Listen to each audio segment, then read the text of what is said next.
hapa Pemba tulitoa ahadi kwamba tutaifungua Pemba kiuchumi. Ili Pemba ifunguke kiuchumi, unahitaji mambo matatu makubwa. La kwanza, unahitaji barabara za uhakika.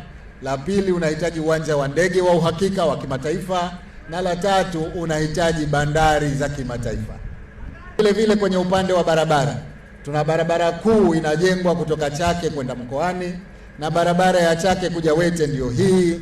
Bila shaka sasa hivi usafiri wa barabara utafunguka sana, na bila shaka uchumi wa kisiwa cha Pemba utafunguka sana.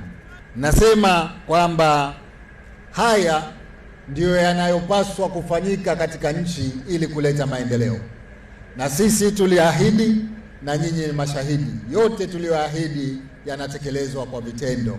Baada ya muda wa mwaka 1.5 mpaka miaka 2 hivi, yote haya yatakuwa yamekamilika. Kwa hivyo tutauona uchumi wa Pemba ukiwa umekuwa sana, ili wananchi waweze kunufaika. Tuitunze barabara hii. Tuna tabia watu kujenga karibu sana na barabara, na kuombeni wananchi, hifadhi ya barabara isitumike kwa ujenzi wa makazi au biashara yoyote. Hifadhi ya barabara ina kazi maalum. Kazi yake ni kupitisha huduma muhimu, huduma za maji, huduma za umeme, huduma za internet. Vitu kama hivyo vyote vinabidi vipite katika hifadhi. Kwa hivyo hebu tuepuke ujenzi holela wa biashara ndogo ndogo au wa makazi kwenye hifadhi ya barabara.